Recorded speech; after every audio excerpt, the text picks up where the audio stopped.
वासना का खेल।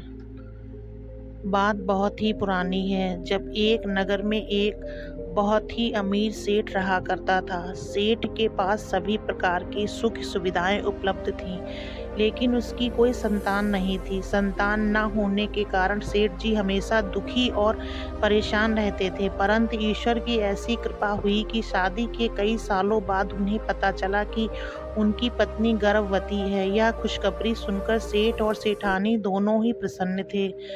निश्चित समय पे सेठानी ने एक बहुत ही सुंदर पुत्र को जन्म दिया। सेठ सेठानी दोनों ही बेटे की जन्म पर बहुत प्रसन्न थे। सेठ ने इस खुशी के मौके पर गांव को दावत दी। समय बीतने के साथ सेठ जी का बेटा बड़ा होने लगा। सेठ जी चाहते थे कि उनका बेटा शिक्षा ग्रहण करे और एक अच्छा इंसान बने।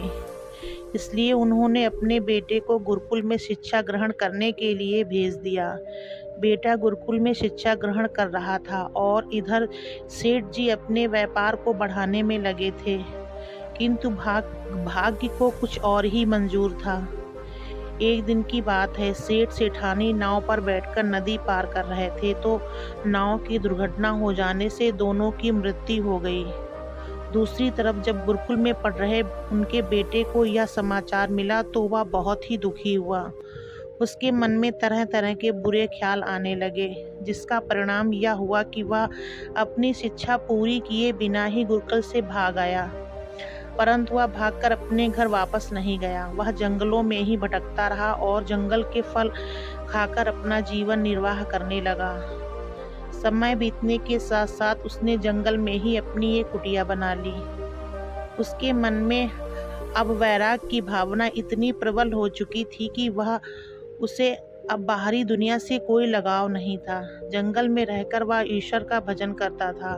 धीरे धीरे आसपास के गांव वालों में यह बात फैल गई कि नज़दीक के ही जंगल में एक बहुत ही तेजस्वी और ओजस्वी साधु रहते हैं, जो ईश्वर का भजन करते हैं। यह सुनकर लोग उनके दर्शन करने आने लगे और साथ ही वह साधु महाराज को फल, अनाज, यहाँ तक कि सोने की अशर्फियाँ भी भेंट स्वरूप दे जाते थे। लेकिन साधु केवल उतने ही फल और अनाज रखता जितना कि उसका पेट भरने के लिए काफ़ी होता। बाकी अनाज और फल वह गरीबों में बांट देता। और जहाँ तक बात है सोने की अशर्फियों की, साधु ने कभी उनका हाथ तक नहीं लगाया। देखते ही देखते साधु कुटिया के बाहर अनाज, फल और सरफियों के ढेर लगने शुरू हो गए। लोगों की श्रद्धा साधु महाराज में बढ़ती ही जा रही थी। साधु अपने यहाँ आने वाले लोगों को उपदेश देते और उन्हें ईश्वर की राह पर चलने के लिए प्रेरित करते। साधु का संयम और वैराग्य देखकर लोगों की श्रद्धा उनके प्रति और भी बढ़ती जाती। एक दिन वह भी आ गया जब साधु महाराज की ख्याति नगर के राजा तक जा पहुंची। राजा को पता चला कि नज़दीक के ही जंगल में बहुत ही सिद्धि और पहुँचे हुए साधु महात्मा रहते हैं, जो अशर्फियों को हाथ तक नहीं लगाते। राजा ने फैसला किया कि वह साधु महाराज के दर्शन के लिए जाएंगे। फिर एक दिन राजा साधु महाराज की कुटिया में जा पहुँचे। साधु महाराज का तेजस्वी और ओजस्वी चेहरा देखकर राजा बहुत ही प्रभावित हुए। जंगल के शांत वातावरण में उन्हें भी बहुत शांति मिली। इसके बाद राजा अक्सर साधु महाराज की कुटिया में आने लगे। राजा भी साधु महाराज के लिए फल, अनाज इत्यादि लाते रहते। साधु महाराज राजा को धर्म और न्याय का उपदेश देते। एक दिन राजा के मन में यह विचार आया कि साधु महाराज जंगल में रहते हैं। वैसे तो जंगल में सब कुछ ठीक है, परंतु जंगल में उन्हें जंगली जानवरों का भय रहता होगा। इसके अलावा भी उन्हें कई तरह की असुविधा होती होंगी। क्यों ना हम साधु महाराज को अपने महल में ही जगह दे दें। राजमहल में उनके लिए एक भवन का निर्माण करवा दें, जिससे कि हमें भी जंगल में नहीं जाना पड़ेगा और साधु महाराज भी कई तरह की दिक्कतों से बच जाएंगे। राजा अगले दिन जब साधु के दर्शन करने के लिए गए तो उन्होंने साधु महाराज से प्रार्थना की, साधु महाराज, मेरी आपसे प्रार्थना है कि आप मेरे महल में चलकर अपना स्थान ग्रहण कीजिए। मैं महल में आपके लिए एक अलग भवन का निर्माण करवाऊंगा, जहां पर आपके लिए सभी सुख सुविधा उपलब्ध होगी। कृपया करके मेरी प्रार्थना स्वीकार कर लीजिए। साधु ने कहा, राजन, मैं एक तपस्वी और वैरागी हूँ। मुझे संसार के सुख और सुविधाओं का कोई लोभ नहीं है। मैं यहीं रहकर फल फूल खाकर ही गुजारा करता हूँ, इसलिए मुझे क्षमा कर दीजिए। मैं आपकी विनती स्वीकार नहीं कर सकता। उस दिन तो राजा वहाँ से चला गया, परंतु उसके बाद वह अक्सर साधु से अपने महल में आकर रहने के लिए कहता रहता। एक दिन राजा ने साधु से फिर से कहा, महाराज, अगर आप मेरे महल में नहीं रहना चाहते तो मेरी प्रार्थना है कि आप मेरे महल के बाहर बने हुए बगीचे में अपना डेरा डालिए।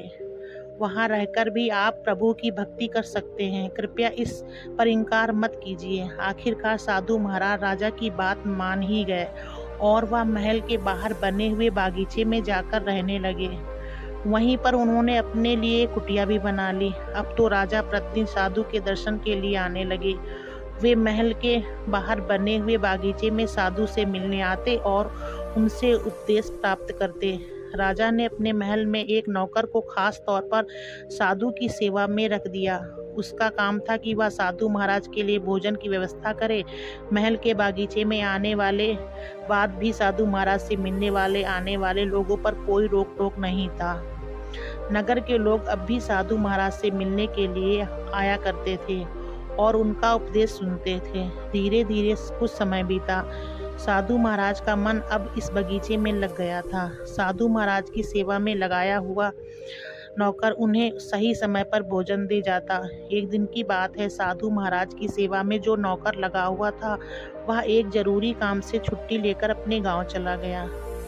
तब राजा ने रानी से कहा, रानी जी, साधु महाराज की सेवा में जो नौकर लगा था वह तो छुट्टी पर गया है और मुझे राज्य के जरूरी काम से कुछ दिनों के लिए दूसरे राज्य में जाना है।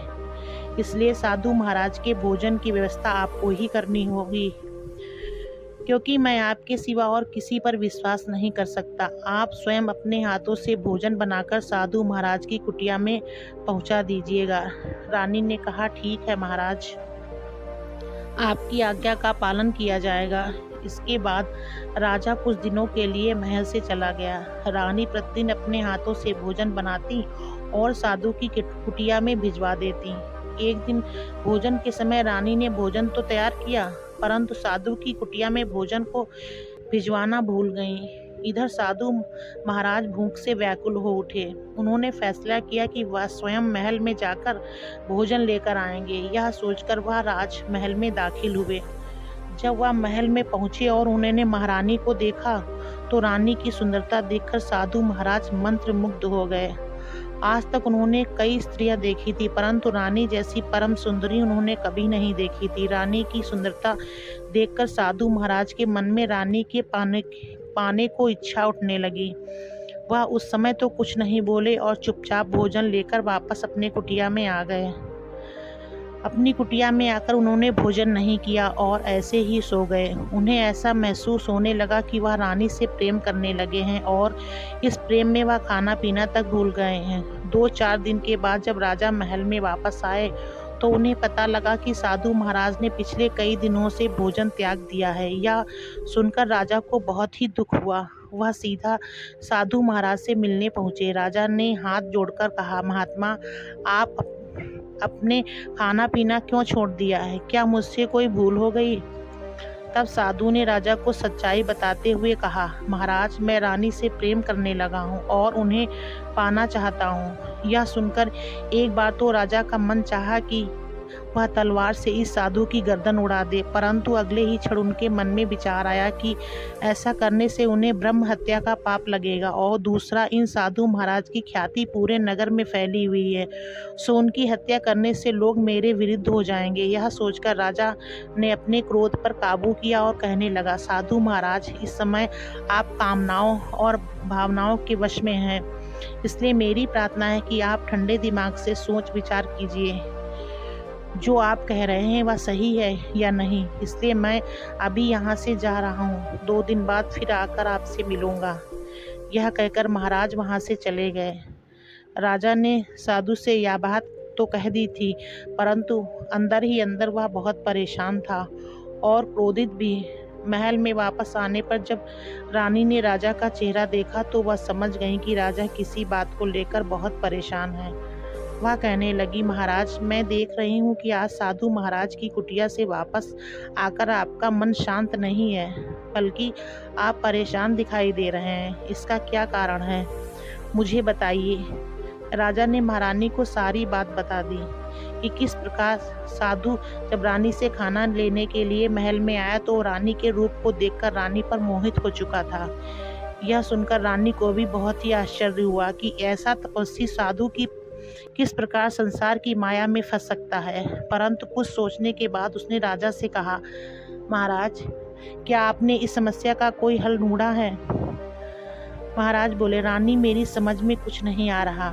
मैं साधु को मार नहीं सकता और इस महल से निकाल भी नहीं सकता, क्योंकि इससे जनता में विद्रोह की संभावना है। मेरी प्रजा इस साधु को बहुत मानती है। मुझे तो कुछ भी समझ में नहीं आ रहा है कि मैं क्या करूं। तब रानी ने कहा, महाराज, मेरे पास इस समस्या का एक हल है, परंतु उसके लिए आपको मुझ पर विश्वास रखना होगा। मेरी इस योजना के अनुसार मेरा पतिव्रत धर्म भी नहीं टूटेगा और साधु महाराज भी सही रास्ते पर आ जाएंगे। राजा ने कहा, रानी, अगर ऐसा हो सकता है तो हम तुम्हारे बहुत ही आभारी रहेंगे। जहाँ तक तुम पर विश्वास करने की बात है तो वो हमें तुम पर अपने से भी ज़्यादा विश्वास है। तुम बताओ कि करना क्या होगा। तब रानी ने अपनी सारी योजना राजा को बताई। योजना के अनुसार अगले दिन राजा साधु महाराज की कुटिया में गया और हाथ जोड़कर कहने लगा, महात्मा, मैंने रानी से आपके बारे में बात कर ली है, परंतु वह आपके साथ आकर रहने के लिए तैयार है, परंतु उनकी एक शर्त है कि 1 सप्ताह तक आप रानी को स्पर्श तक नहीं कर सकते। वह 1 सप्ताह तक आपके पास रहेंगी और उसके बाद ही रानी पर आपका कोई अधिकार होगा। इस 1 सप्ताह में आप रानी को छुए तक नहीं। साधु महाराज की आंखों में चमक आ गई।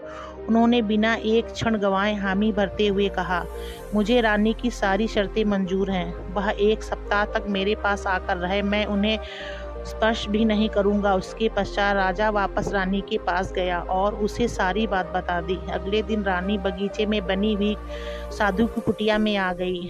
रानी को अपने सामने देखकर साधु महाराज मन ही मन बहुत प्रसन्न थे। एक दिन बीतने के बाद रानी ने साधु महाराज से कहा, साधु महाराज, मैं आपके पास रहने तो आ गई हूँ और आपको मेरी शर्त भी मालूम है, परंतु परेशानी यह है कि मुझे कुटिया में रहने की आदत नहीं है, इसलिए आपको मेरे लिए एक अच्छे से भवन की व्यवस्था करनी होगी। बताइए, आप यह कर सकते हैं? साधु महाराज ने कहा, अवश्य। और फिर साधु राजा के पास गया और राजा से एक भवन की व्यवस्था करने के लिए कहने लगा। राजा ने एक भवन की व्यवस्था अपने महल में ही करवा दी और फिर साधु और रानी उस भवन में जाकर रहने लगे। 2 दिन और बीत गए तो रानी ने साधु महाराज से एक बार फिर से कहा, साधु महाराज, यह भवन तो ठीक है, परंतु आपको मेरे लिए एक नौकर चाकर की व्यवस्था करनी होगी, क्योंकि मैं काम करने की आदी नहीं हूँ। यह सुनकर साधु एक बार फिर राजा के पास गया और राजा से प्रार्थना की उनके महल में नौकर चाकर भेज दिए जाएं। राजा ने बिना किसी देरी के अपने कई नौकर साधु के भवन पहुंचा दिए। 1-2 दिन और बीते और अब 1 सप्ताह पूरा हो गया था। इस पूरे सप्ताह में साधु ने रानी को छुआ तक नहीं था, परंतु इस बीते 1 सप्ताह में साधु महाराज ने अपने भक्तों से मुलाकात भी नहीं की। वह पूरा सप्ताह भवन में ही रहे। ना तो उन्होंने ईश्वर की भक्ति और ना ही लोगों को उपदेश दिया।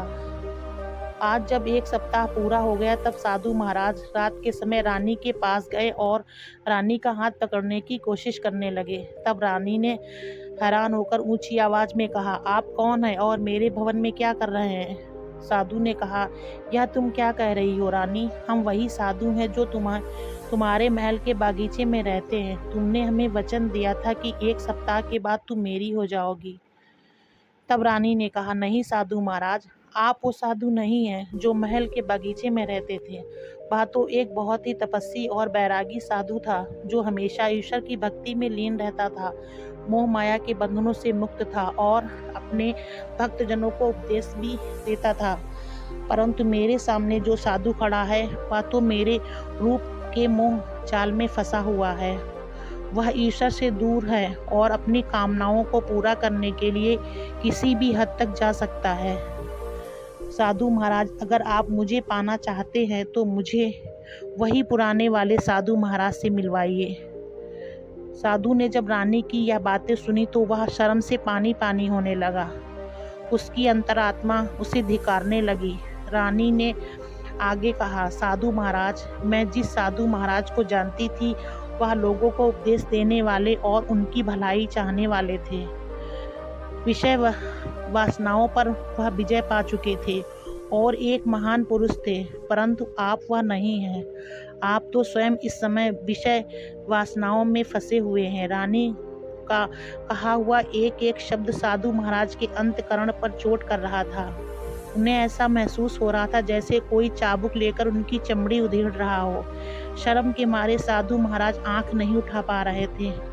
तब साधु महाराज ने हाथ जोड़कर रानी से कहा, रानी साहिबा, कृपया अपने शब्दों को बाढ़ से मुझे और घायल मत कीजिए। मैं आपका बहुत ही आभारी हूँ कि आपने मुझे सही स्वरूप का ज्ञान करवाया है। आप मुझे एक पाप कर्म करने से बचा लिया। आप जैसी देवी को मैं प्रणाम करता हूँ। आप मुझे क्षमा कीजिए।